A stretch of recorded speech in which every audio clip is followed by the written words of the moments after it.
Hello everyone, and welcome back to Total War Rome 2, Heir of Carthage here, and I am bringing you another battle from Nabatea, but this time it is a full 2v2 team battle. This is not to be confused with the sub-commander genre that we see on the channel quite a bit. In this one, the players get the full funding for their armies, and then are able to work together against the enemy team, and we are going to be seeing the Tylisians? Tylis, I'm going to go with that. I don't know if it's right, but I'm going with it. And the Lusitani, and they're going to be facing off against the Nabateans, and it looks like Kush over here. Yes, Kush. So Kush has some absolutely terrifying melee infantry and their Shotel warriors. They are probably OP. I say probably, they almost certainly are. The disciples of Apodimac here, which I believe we had something similar for Egypt. This is a different one, so it's similar to the Croc warriors that we see from Egypt. I believe it's a fear-inducing... Yeah, they got Frenzy and Scare. Yeah, Frenzy, Scare, and Headhunt. So some interesting units here. It looks like there's several of them in the back. Holy crap, there's 4 of them in the back line for Kush, and then Kush has some slave infantry. I thought I saw some Shotel warriors. We did, so there's a couple of units of the standard Shotel warriors, which are still very capable units, even though they're not quite the elite Shotel warriors, which come with like 20 armor piercing.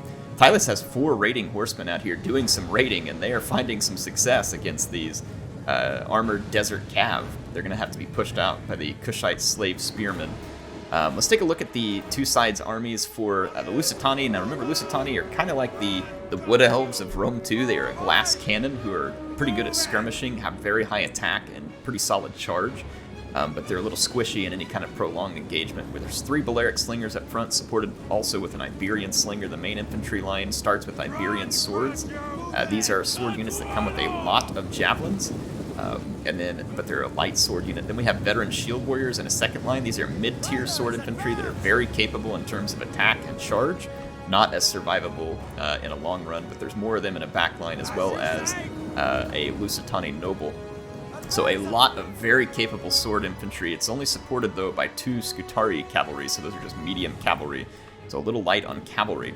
Tylis has a couple of 3 Celtic slingers up front, a line of tribal warriors, and I'm looking for any Oathsworn. There is at least 1 Oathsworn, probably a second in the back, but maybe just the 1. Yeah, just the 1, and it's mostly tribal warriors. Tribal warriors are a very heavy defensive sword unit. They hit hard on the charge, but then otherwise use their armor and melee defense to tank long term. They have good weapon damage, but they don't have very high attack. So if we go to the Nabatean army, let's take a look here. We've got some camel spears out on their left flank, some desert heavy lancers, and a Nabatean noble cavalry for the general. That Nabatean noble cavalry, a very dangerous melee unit. There is some caravan guard here.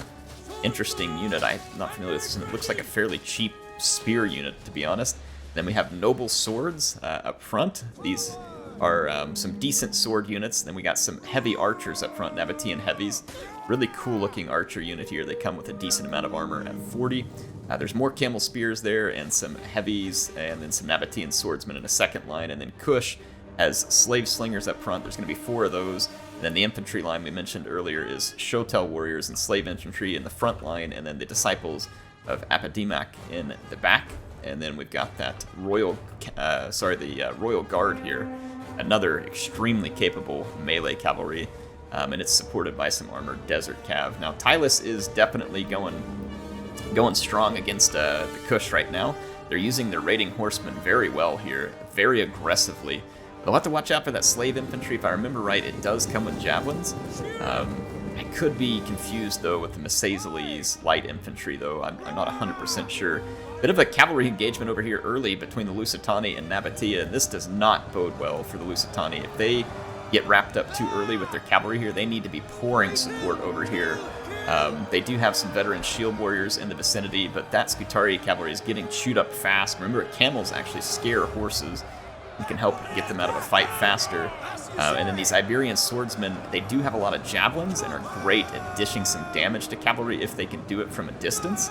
But when they get up into a melee with that cavalry, they are going to get crapped on real fast because they just don't have the defense or the weight to be in that fight. Now, we're going to see that the raiding horsemen swing all the way across the battlefield and come to support. I like this because this is a real problem for the Lusitani if something isn't done about it. And these raiding horsemen try to kind of thread the needle here, and they end up getting caught up a little bit by these camel spears.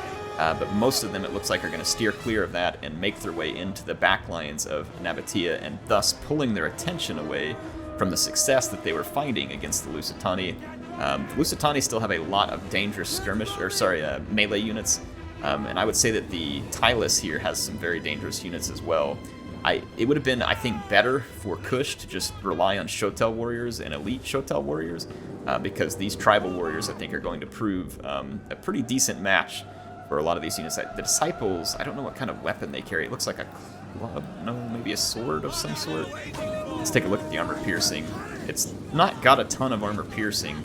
They don't do a lot of weapon damage, so that's interesting on that unit, that they have really high attack, but they don't do a ton of damage. So that raiding horseman came just in the nick of time and certainly helped out. We're now going to see the Lusitani moving forward here. There's some of their veteran shield warriors already engaged in Nabatean swordsmen, and it looks like some Iberian swords are trading javelins up front, and Tylis pushing forward as well, potentially about to enter a melee engagement with both sides here. Shotel warriors here coming into the tribal warriors. Shotel warriors are very well suited for cutting through that armor, but look at this nice support fire here from the Celtic Slinger into the flank of that exposed Shotel warriors. That is not good. And then look at this, a noble horse pushing with the Levy MLG Freeman, and the armored cavalry is not going to like that fight at all. And those raiding horsemen just really causing issues in the backline, so Tylis doing a spectacular job with those raiding horsemen. Some armored camel spears here getting kind of overwhelmed by the Lusitani infantry, and despite having taken some early losses, there's still a lot of Lusitani infantry, and it is performing pretty admirably, I think, so far in melee.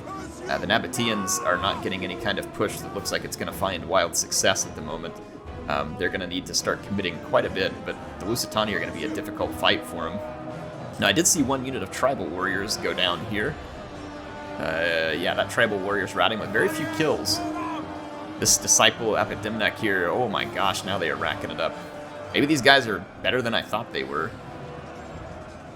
Their attack didn't look very particularly scary. They have now come into the battle late, and some of them are racking up a lot of kills early. They probably have a furious, yeah, they have a 60 charge bonus. That's why their weapon damage is quite a bit lower. But look at this. Oh, that's a slave infantry. I thought that was one of the disciples. This one, though, I mean, a ton of kills, but see it kind of falling apart here against that armored wall. So they're going to hit like a truck on the charge and then kind of fall apart. And there's some skirmish work going on here. Those disciples, though, man, they hit so hard on the charge. Shotel warriors out here cleaning up a tribal warrior. That's definitely a good matchup. I think if there was more just standard Shotel warriors here, that Tylis would have been in a much more challenging position. The Lusitani, let's check out their progress. The Lusitani nobles now coming into the engagement. There's a heavy lancer still around, and the Lusitani did save some infantry for late, and I like that call because they kind of need it right now, because that heavy lancer running around, and a tough engagement here with the Nabateans, but I think that noble is going to be enough that the Nabateans won't be able to really counter it. And the Lusitani slingers are still alive, and they're firing over here into that Nabatean noble cavalry, an excellent choice. There's still two more veteran shield warriors over here. The Lusitani just brought a ton of melee infantry to the battlefield, a whole lot, and that is a strategy you can use in Rome 2. And if the enemy is not able to neutralize it with their mobility advantage or their missiles, then they are going to be in real trouble, because they're going to find themselves matched up against a ton of melee infantry, and that can be difficult to overcome if you don't have the right tools for it. And missiles and cavalry are certainly the tool you would want, but they have to be alive, and they have to be in a position to aid. The Kushite Royal Cavalry here getting a nice charge into those Celtic Slingers, and that is going to cause some big damage, though I would expect at any moment now we're going to see the Noble Horse counter that, and there it is. There's also an MLG Levy Freeman coming in. Sorry, I got to say that, you know, as an ode to our dear friend of past, Maximus Decimus Meridius, the great YouTuber. I loved his Rome 2 battles. He did such a good job with them. So entertaining. So in any case, we hope Maximus as well. Here we go. So looks like the Nabatean Noble Cavalry kind of getting finished off here by the Shield Warrior and the Balearic Slingers. Nabateans are now getting wrapped up pretty hard by the Lusitani as their units begin to falter, and Tylis is in pretty solid shape still here. There's a few Disciple units left, some of which did get a number of kills, some of them over 100, and probably worth a chevron, especially, but again, it's curious to me that we didn't just see a combo like a ton of Shotel warriors and the elite Shotel warriors. I think that Shotel warriors, just pound for pound, are definitely what Kush does best. And this is going to end up being a solid victory for Tylis and Lusitani. Again, not meant as an insult to the other team. You all saw me play in a battle recently where the enemy team got a pretty solid victory over. So again, not ever meant as an insult, just commentating. And no, I don't always do it better just because I'm the one commentating, and I don't pretend to. So yes, there we go, a fun battle. The Nabatean Noble Cavalry, or sorry, the Kushite Royal Guard is the final unit here. Their chainmail armor with those gold scales is absolutely awesome. Really cool aesthetic to those units. A very tough unit. Look at that, 239 kills, double chevron, working its way towards a third. So that is a just brutally powerful unit there. Love it. Good effort from him. Anyway, that's going to be GG's, and let's go take a look at the aftermath.